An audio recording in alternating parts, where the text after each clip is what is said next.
Assalamualaikum warahmatullahi wabarakatuh. Berikut adalah tugas 3.2 kami pada ruang kolaborasi pemimpin dalam pengelolaan sumber daya, identifikasi aset Kecamatan Papar, Kabupaten Kediri. Kami anggota kelompok 2 terdiri dari 1. Ibu Agusti Nur Hayati, 2. Ibu Bintan Maharani, 3. Ibu Sulistya Wulandari, 4. Bapak Muhammad Yasin, dan yang kelima Ibu Tiwi Praesti. Dengan fasilitator Ibu Selvi Kadirlahati. Identifikasi aset atau modal Kabupaten Kediri untuk sekolah.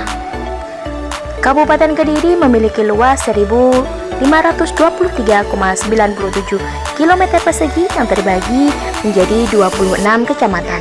Di 2021, penduduk Kabupaten Kediri berjumlah 1.673.157 jiwa dengan kepadatan 1.097 jiwa per kilometer persegi.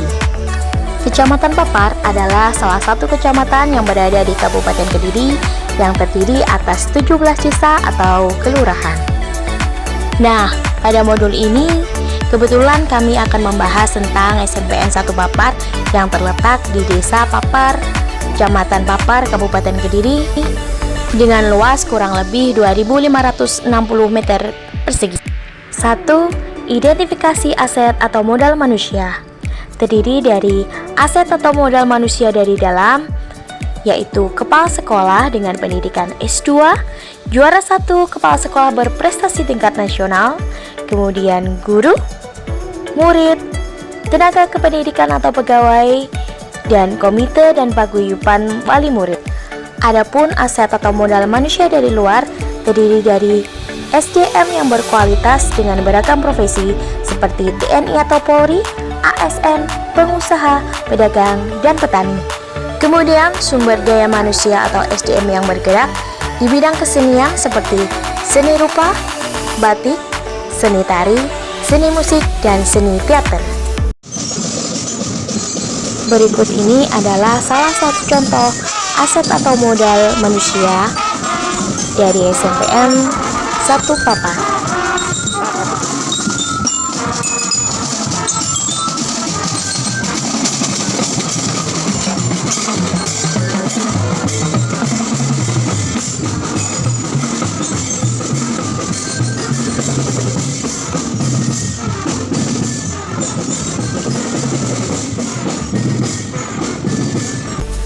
Adapun strategi pemanfaatan aset atau modal manusia yaitu 1.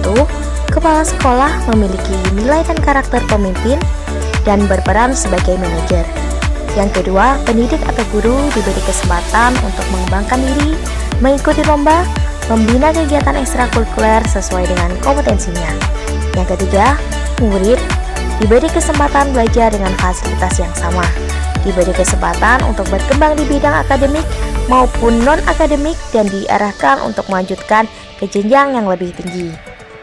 Keempat, tenaga kependidikan atau pegawai, peningkatan kompetensi pegawai melalui berbagai seminar, workshop, dan lain sebagainya. Dan yang terakhir, atau kelima, komite dan orang tua atau wali murid, pemberdayaan alumni sebagai penjembatan orang tua dan sekolah berkolaborasi dalam pengembangan sekolah. 2. Identifikasi aset atau modal sosial. Hal ini berkaitan dengan norma dan aturan yang mengikat warga masyarakat, asosiasi, dan organisasi. Adapun asosiasi dan organisasi kemasyarakatan di Kecamatan Papar seperti organisasi keagamaan dan paguyuban Jawa. Strategi aset atau modal sosial yaitu dengan kepala sekolah aktif dalam MKKS sehingga mendapatkan informasi yang akurat dan cepat, mempunyai jaringan yang luas sehingga mampu mengelola sekolah dengan baik. 3. Identifikasi aset atau modal fisik. A. Aset modal fisik dari dalam yang terdiri dari gedung utama yaitu ruang kepala sekolah, ruang guru, ruang TU, ruang BK, 27 kelas, ruang UKS, ruang OSIS, dan lain sebagainya. Kedua, gedung pendukung terdiri dari perpustakaan, ruang ekstrakurikuler, taman bunga, kolam ikan, lapangan basket, musola, kantin, kopsis, dapur, rumah penjaga malam, ruang satpam, dan lain sebagainya. B. Aset atau modal fisik dari luar berupa bangunan atau fasilitas infrastruktur, diantaranya perhubungan darat, PT KAI seperti stasiun Papar, puskesmas Papar, beberapa perbankan, kantor polisi, samsat, kantor koramil, masjid, gereja, pura, pegadaian, dan lain sebagainya. Strategi aset atau modal fisik yaitu dengan memfasilitasi kegiatan intrakurikuler dan ekstrakurikuler agar berjalan dengan optimal, menciptakan lingkungan belajar dan situasi yang kondusif bagi murid-murid, memfasilitasi kegiatan olahraga agar meraih prestasi dan memanfaatkan laboratorium-laboratorium yang ada di sekolah dengan maksimal. 4. Identifikasi aset atau modal lingkungan. SMPN 1 Papar terletak atau berlokasi di Kecamatan Papar, dekat dengan pasar tradisional dan SIK atau sentra industri kecil. Strateginya, lokasi yang berbatasan dengan kabupaten lain akan membuat siswa heterogen sehingga dapat mengembangkan wawasan, jiwa sosial, dan toleransi. Lokasi dekat dengan pusat perekonomian yaitu Pasar Papar sehingga menambah aset bagi sekolah. Dan yang terakhir, sentra industri di sekitar sekolah dapat dimanfaatkan sebagai media belajar dan meningkatkan jiwa kewirausahaan bagi siswa. 5. Identifikasi aset atau modal finansial yaitu dengan penyusunan RKAS yang sesuai dengan kebutuhan murid dan dengan mempertimbangkan skala prioritas. 2. Pengajuan proposal DAK. 3. Menjalin kerjasama dengan alumni, orang tua murid, komite sekolah, dan lain sebagainya. 4. Menjalin kerjasama dengan pengusaha, instansi-instansi terkait untuk program beasiswa dan untuk strateginya dengan membuat proposal untuk DAK. 6. Identifikasi aset atau modal politik. Kerjasama dengan Puskesmas Papar, pemerintah desa, dan Muspika.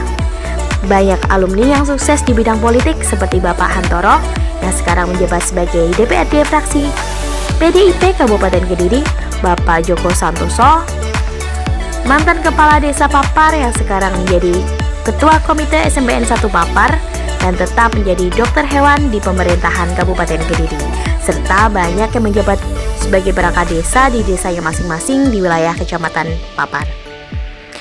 Adapun strategi pada aset atau modal ini dengan meningkatkan kerjasama dan peran yang mendukung keberhasilan, meningkatkan peran serta dan keterlibatan alumni dalam kegiatan sekolah sebagai narasumber untuk belajar. 7. Identifikasi aset atau modal agama dan budaya yang terdiri dari warga sekolah dan lingkungannya religius, banyak tokoh agama atau budaya, baik di lingkungan sekitar sekolah maupun dari orang tua atau wali murid. Dan yang selanjutnya memiliki komunitas seni suara, seni teater, karawitan, tari, dan keagamaan. Strateginya dengan membuat program sekolah yang menunjang peningkatan budaya positif pada murid dan komunitas keagamaan dan seni budaya dapat dijadikan media untuk belajar dan pelestarian budaya. Demikian tadi adalah pemaparan ruang kolaborasi 3.2 pada program Guru Penggerak. Namun sebelum kami undur diri, izinkan kami berpantun. Jalan-jalan ke Kediri, jangan lupa mampir Simpang 5 Gumul. CGP Angkatan 4 Kabupaten Kediri, selalu mandiri dan unggul. Jalan-jalan ke Kecamatan Papar, beli oleh-oleh di Kawedanan. Ruang kolaborasi kelompok 2 Papar memang hebat dan menghebohkan. Salam dan bahagia. Terima kasih. Assalamualaikum warahmatullahi wabarakatuh.